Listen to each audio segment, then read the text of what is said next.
جب آپ اس طرح دیکھیں یہ کسی کے وہم و گمان میں نہیں تھا کہ اس طرح کا ہوگا. خان صاحب کی جو سسٹر ہیں علیمہ خان صاحبہ, ان کی جانب سے بشرا بی بی کے اوپر الزامات لگائے جا رہے ہیں. بشرا بی بی ان پہ الزامات لگا رہی ہیں, علی امین گنڈاپور پہ الزامات لگا رہی ہیں. علی امین گنڈاپور جو ہے وہ عذرائے مذاق لے رہے ہیں ان کے مذاق کو. سر یہ خلفشار تو بڑھتا جا رہا ہے. دیکھیں خلفشار یہ اسی وقت ختم ہوگا. دیکھیں علیمہ خان تو وہ ان کی بہن ہے. جس دن آپ کے سوشل میڈیا کو لگام ڈلے گا شاید اس دن ختم ہو جائے گا. سوشل میڈیا نہیں, وہ تو خیر اپنی اپنی ایک رائے ہوتی ہے, ظاہر سی بات ہے, ہر آدمی اپنی ایک رائے دیتا ہے جو بھی ہے. لیکن دیکھیں علیمہ خان کی بہن ہے, ان سے ان کا رشتہ سیاسی نہیں ہے, وہ ایک خونی رشتہ ہے. تو لازمی سی بات ہے کہ ان کی جو ہوگی وہ ایک بات کی الگ اہمیت ہوگی. اور علی امین گنڈاپور ایک سیاسی ظاہر سی بات ہے ورکر ہے یا اس وقت چیف منسٹر جو بھی ہے, ان کی ایک الگ بات کی اہمیت ہوگی. اور لیکن یہ ساری کنفیوژن ختم صرف اس وقت ہوگی جب خان صاحب باہر آئیں گے اور جو حقیقت ہے وہ اپنے وارکر اپنے کارکنوں کو بتائیں گے. لیکن یہ جو پابند و سلاسل رکھا ہوا بغیر کسی وجہ کے اور کورٹ کے, آپ یہ دیکھیں آئین اور قانون آپ کہتے ہیں تو آپ کورٹ کے فیصلوں پہ عمل کیوں نہیں کرتے؟ کورٹ رہا کرنے کی کا حکم دیتی ہے, سپریم کورٹ ہائی کورٹ ہو گیا 9 مئی جی ایچ کیو حملہ کیس میں. دیکھیں اب 9 مئی کی بھی حقیقت سامنے آ گئی. اسلام آباد میں جو سازش کی گئی اور جس طرح کی گئی اس سے 9 مئی کی بھی حقیقت سامنے آ گئی کہ وہاں بھی اسی طرح لوگوں کو شامل کر کے یہ سب کروایا گیا. اگر آپ سمجھتے ہیں کہ گولی غلط چلائی, ایک مثال ہے, ظاہر سی بات ہے آئی ایس پی آر اپنا ایک بیان دے رہا ہے, حکومت ایک اپنا بیان دے رہی ہے. اب اس میں کس طرح ہوگا؟ اس میں اس طرح ہوگا کہ جو بھی اس میں ملوث ہیں پہلے ان کو گرفتار کیا جائے, پھر ان کا ٹرائل کیا جائے تو پتہ چلے کہ اصل حقیقت کیا ہے. کیونکہ اس سے دیکھیں پاکستان کی انٹرنیشنل لیول پہ جو رپورٹنگ ہوئی ہے وہ آپ کے سامنے ہے. اور آپ جیسے میں نے ابھی کہا کہ وہ پورا پاکستان تھا, ہر پاکستان کے ہر علاقے سے لوگ تھے, تو آپ نے لوگوں پہ نہیں پاکستان پہ گولی چلائی ہے. پنڈی کی 84% عوام ناخوش بھی تھی ایک سروے کے مطابق, یہ بھی پتہ چلا ہے سر. دیکھیں یہ تو آپ لوگ کے احتجاج, یہ تو دیکھیں افواہیں, اس کی وجہ نہیں ہے سر. سروے کو تو آپ افواہ نہیں کہہ سکتے. نہیں اصل میں نہیں. دیکھیں اگر مثال ہے, آپ کی بات میں صحیح مانتا ہوں, تو وہاں جو لاکھوں افراد آئے تھے, دور دور سے آئے تھے مختلف علاقوں سے, تو وہ کیوں آئے تھے؟ اچھا پھر دوسری بات یہ کہ جب سے آپ نے دیکھا کہ 8 فروری کا الیکشن چوری ہوا ہے, ورنہ آپ دیکھیں پہلے بھی الیکشن ہوتے تھے, لوگ ایک دوسرے پہ الزام لگاتے تھے, پھر مل بیٹھ, کیونکہ سب کو بتا دیا جاتا تھا کہ آپ کا رول یہ ہے. یہ پہلی دفعہ حقیقی جمہوریت کہ وہ اب تک 8 مہینے کتنے فروری سے لے کے 9 مہینے ہو گئے, لیکن وہ اپنے موقف سے پیچھے نہیں ہٹے. جو 2018 کے الیکشن میں ایک مذہبی جماعت بھی دعویٰ کرتی تھی کہ سب سے زیادہ مینڈیٹ ہم نے حاصل کیا ہے, سب سے زیادہ ووٹ ہمارے, لیکن ہمیں قومی اسمبلی میں ایک بھی نشست نہیں دی گئی. سندھ میں صوبائی اسمبلی کی ہمیں 2 نشستیں دے دی گئی ہیں, شاید آپ سمجھ گئے. دیکھیں جو مذہبی جماعتیں آپ بتا رہے ہیں, جس کا ذکر کر رہے ہیں, ان کی ایک پوری تاریخ ہے. مطلب یہ پہلی دفعہ نہیں ہوا. اور پھر دوسری بات یہ ہے نہیں, انہوں نے پہلے الیکشن کانٹیسٹ کیا تھا سر. نہیں, آپ دیکھیں کہ اس وقت جو پوزیشن ہے اس وقت, چاہے مذہبی ہو, چاہے سیاسی ہو, چاہے اسٹیبلشمنٹ ہو, چاہے ہر ایک کے چہروں سے نقاب اتر گئی ہے کہ کون کس کے لیے کام کرتا تھا, کون کس کے لیے مظاہرے کرتا تھا. جب آپ مجھے بتائیں کیا صرف پی ٹی آئی واحد جماعت ہے جس کے احتجاج یا اس کے لیے رکاوٹیں کھڑی کی جائے؟ ورنہ اس سے بڑے اسلام آباد میں ہی ہوتے ہیں. ابھی پچھلے دنوں جماعت اسلامی نے کیا, اس سے پہلے فضل الرحمان صاحب نے کیا, اور دوسرے لوگ کرتے ہیں. تو کیا وجہ ہے کہ ادھر کچھ نہیں ہوتا, لیکن ہمارے یہاں اس کا مطلب ہے یہ سازش ہے پوری. سازش, تعصب بڑھتا جا رہا ہے. نہیں, سازش کی جا رہی ہے, تعصب نہیں, سازش کی جاتی ہے تاکہ ان کو دیوار سے لگایا جائے. آپ دیکھیں نا, ابھی آپ دیکھیں جو واقعہ ہوا تھا اس کے جو لواحقین تھے, ظاہر سی بات ہے جس کا بچہ زخمی ہوا تھا یا مرڈر ہوا تھا, تو ان کے بیانات بھی آپ نے سنے. پھر آپ نے دیکھا کہ صحافی جو گئے تھے رپورٹنگ کرنے, جب آپ کہتے ہیں کہ وہاں کچھ بھی نہیں ہوا اور کوئی ایسا مسئلہ نہیں ہوا, تو پھر آپ کیوں صحافیوں کو روک رہے ہیں, پھر آپ کیوں لواحقین کو روک رہے ہیں, کیوں گرفتاریاں کر رہے ہیں؟ تو یہ سب بتاتے ہیں کہ یہ پری پلاننگ سازش کے تحت ہوا ہے. چلے ٹھیک ہے, got your point. Rao Imran صاحب آپ بتائیے گا, پی ٹی آئی کے حلقوں میں اس وقت سخت بے چینی ہے, کوئی بھی ایک دوسرے کو نہ لیڈر مان رہا ہے نہ رہنما مان رہا ہے, اور سب دست و گریباں ہیں. یہ ساری کنفیوژن. جاوید صاحب ابھی آتے ہیں اس کے اوپر, آپ سے بھی بات کرتے ہیں. میں چاہ رہا ہوں کہ آپ تو کیونکہ پی ٹی آئی کی ترجمانی کر رہے ہیں, ان کا تعلق پی ٹی آئی سے نہیں ہے, تو میں چاہتا ہوں ایک ایز نیوٹرل انسان کیا دیکھتا ہے. تو یہ بتائیے کہ جو تلخیاں بڑھتی جا رہی ہیں, بے چینی ہے پی ٹی آئی کے حلقوں میں, تو پھر فیصلہ سازی کہاں سے ہو رہی ہے؟ دیکھیے جو فیصلہ سازی جو تعلق ہے نا, کہ میں ان کے ایک الفاظوں میں بھی کاٹ چکا تھا, میر جعفر اور میر صادق کا لقب میں نے ان کو کچھ لیڈروں کو دیا ہے. اوکے, اچھا, وہ جو کپتان کی کال کے بعد انحراف کرتے ہیں کہ آپ کو اسلام آباد نہیں آنا چاہیے, وہ کون لوگ ہیں؟ نوٹ کریں, پہلے گنتی کریں. علی امین, شہریار آفریدی. کچھ لوگ منع کر دیتے ہیں, کہتے نہیں. اچھا کچھ لوگ کہہ دیتے ہیں کہ ابھی کال نہ دے, اس کی تاریخ بڑھا دے. وہ کون لوگ ہیں؟ ہر معاملے میں ہر بات میں کہتے ہو تم کہ تو کیا ہے.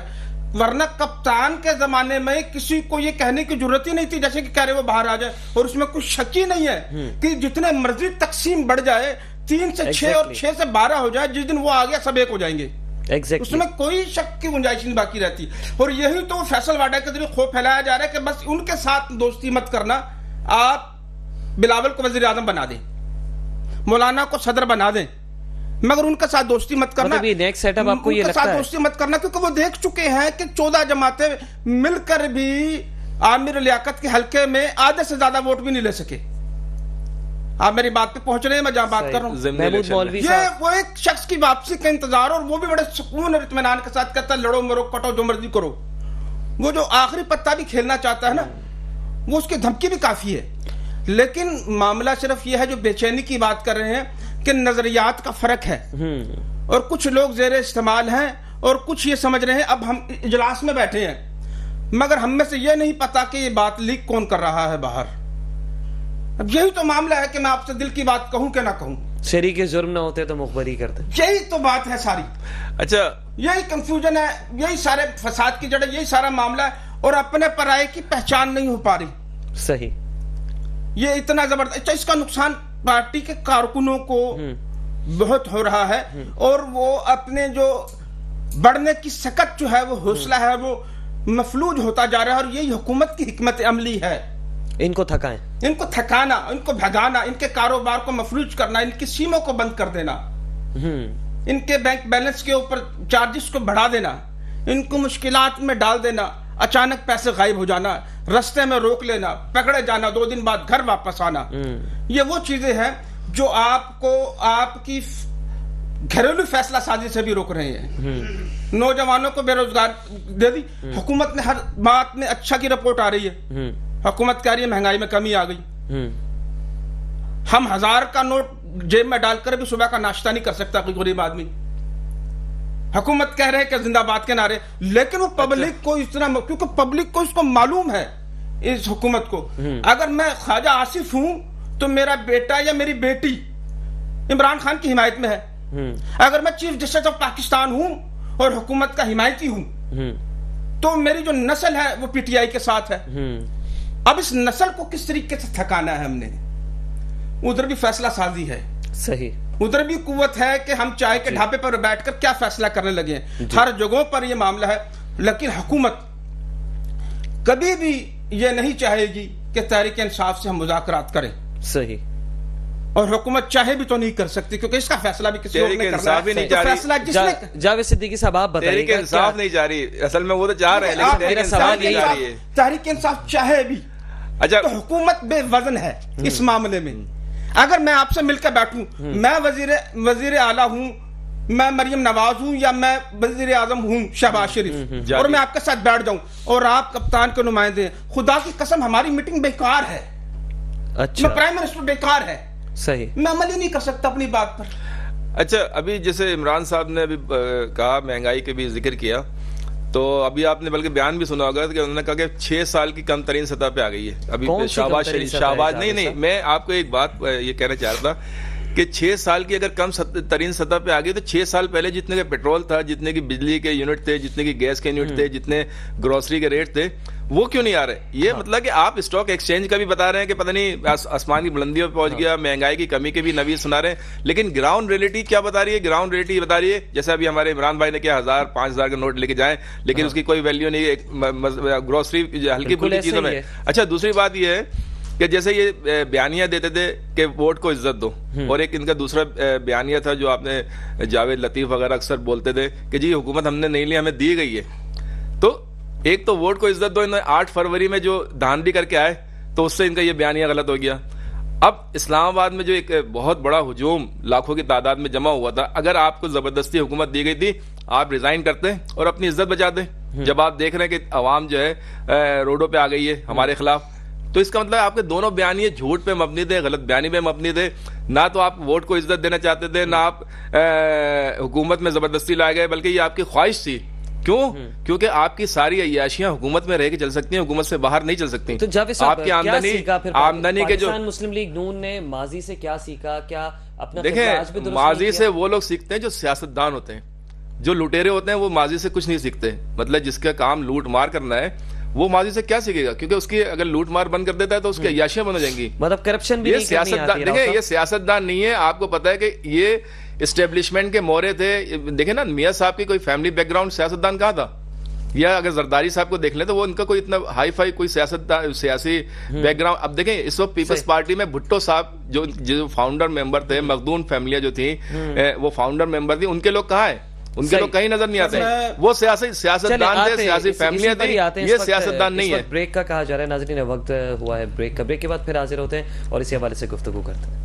Welcome back after short break. ناظرین بریک پہ جانے سے پہلے بات ہو رہی تھی حکومتی کارکردگی کی اور پاکستان تحریک انصاف کی بڑھنے والے اندرونی خلفشار کی. ناظرین حکومت کہتی ہے کہ معاشی اشاریے جو ہے وہ بہتر ہوتے جا رہے ہیں، معاشی حلقوں سے اچھی خبریں آ رہی ہیں، لیکن سیاسی بے چینی کی صورتحال اس وقت ملک میں دیکھ رہے ہیں.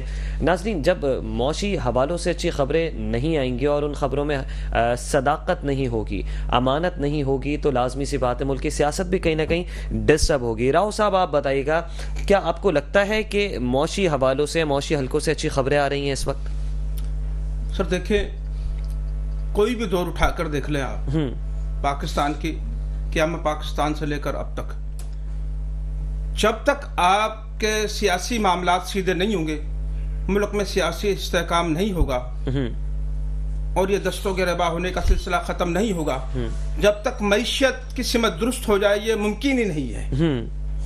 پوری دنیا بھی آپ کے ساتھ انویسٹمنٹ کرتی ہے نا تو پہلے دیکھ لیتی ہے کہ ملک میں تو اس وقت خانہ جنگی کی صورتحال ہے. کیا لگ رہا ہے جھوٹے دعوے؟ بالکل جھوٹے دعوے. دیکھیں سب اچھا کی رپورٹیں ہیں اور میرے بھائی شاید سمجھے نا اس بات کو، کیونکہ عمران خان کے دور میں بھی ایسا ہی تھا کہ ان کے وزراء جو تھے اپنی وزارت کو مسلسل رکھنے کے لیے، اس کا تسلسل بڑھانے کے لیے بہت ساری باتوں کو کہتے تھے بہت اچھا چل رہا ہے، سب کچھ بہترین چل رہا ہے. تو ویلڈن کہے گا اکیلا آدمی خدا تو نہیں ہے نا، وہ بھی کہتے تھے ہر حکومت میں ہوتا سب اچھا کی رپورٹ دینے والے. تو عطا تارڑ نے کہا نا یہ آپ تک پہنچا کوئی معاشی اشاریوں کی کوئی جیب میں کچھ رقم میں اضافہ ہوا آپ کی. لیکن اس کے ساتھ ایک اور چیز ہے، وہ ہے انتہا پسندی کے واقعات جو کہ ملک میں معیشت کے لیے سب سے زیادہ نقصان دہ ہے، اس کی کامیابی اور اس کی جڑوں کو مضبوط کرنے کے لیے. وہ انتہا پسندی میں کچھ تحریک انصاف کا اب بھی ہاتھ ہے، وہ میں ثابت کر سکتا ہوں. وہ کس طریقے سے کہ 2022 میں آپ نے دیکھا کہ تحریک انصاف نے ٹی ٹی پی کے لیے دفاتر اور ان کی آباد کاری کے لیے ان کی حمایت کا کہا تھا. ایک بیان تھا ان کا کہ ان کو آباد کیا جائے، ہم دفاتر کھول کے دیں گے، دفاتر کھول کے. اب آپ آ جائیں اس طرف. 6 دسمبر کو بھی کیا ہوا خیبر پختونخوا میں؟ وہ ہوا کہ 250 کے قریب ابھی اسی چند دنوں کے اندر ہمارے فوجی جوان اور عام شہری ان دہشت گرد انتہا پسندوں کے ہاتھوں ہلاک ہوئے. فیصلہ یہ ہوا کہ ہم ان کے خلاف آپریشن کریں گے. بنو کے علاقے ہیں، اس میں جانی خیل ہے اور وادی تیرا ہے، چھوٹے چھوٹے یہ قبائلی ٹرائبل ایریاز ہیں، ان کے اندر چھپے بیٹھے ان میں ہم آپریشن کریں گے. لیکن کیا الٹی گنگا بہانی ہے یار. آپ اپنے کپتان کو نکالنے کے لیے کچھ تو میرے ساتھ معاملات تو طے کرو، کچھ تو ذہنی ہم آہنگی کرو کہ تم میرے ساتھ ہو میں تمہارے ساتھ ہوں. اگلے کو بھی پتا ہے کہ جب میں نے ریٹائر ہو کر جانا تو میرا حال سابق آرمی چیف کی طرح نہیں ہونا چاہیے. لاسٹ میں بھی پیچھے پڑوں، جس طرح نواز شریف بیچ میں کہہ رہا تھا کہ خان صاحب کے ساتھ ہاتھ ملا، لیکن وہ ماننے کے لیے تیار ہی نہیں تھا. نواز شریف کو بھی نظر آ رہا تھا کہ میں لندن میں میرے گھر کے باہر جمع ہو جاتی ہیں لوگ، اس سلسلے کو ختم کرو، میرے بیٹے کو کام بھی نہیں کرنے دے رہے. اس کو بھی پتا تھا. یعنی کہ بے چین نون لیگ ہے، پی ٹی آئی نہیں ہے. اب لیکن پی ٹی آئی کے کچھ الٹے کام کیا ہے، وہ 2022 کا قصہ میں نے سنا دیا آپ کو. انہوں نے 6 دسمبر کو ایک بل پیش کر دیا جو فوجی آپریشن کی مخالفت میں ہے. تم کر کیا رہے ہو بھائی؟ جن لوگوں نے آپ کے جینا حرام کر دیا، آپ ان سے پھر مذاکرات. آج تک ان کے ساتھ مذاکرات کر کے آپ کو وفا ملی ہے؟ یہ جہاں چاہے خود کو پھاڑ دیتے ہیں، ساتھ میں ہمارے 150 بندے لے کے مر جاتے ہیں. تو آپ ان کی حمایت میں کیا ثابت کرنا چاہتے ہیں کہ ہم آپ کے ساتھ ہیں؟ مطلب کیا؟ اگر ہم نکلے تو تم بیچ میں 4-5 بندے بھیجو گے؟ کیا مطلب ہے اس چیز کا؟ آپ فوج کی مخالفت کے اندر مسلسل بات کر کے اپنی جو تابوت ہے اس میں مزید کیلوں کا اضافہ کر رہے ہیں. اب مجھے نرمی کی طرف آنا چاہیے. آپ بار بار اپنے سوال میں کر رہے ہیں کہ ماضی سے سبق سیکھے، ماضی سے.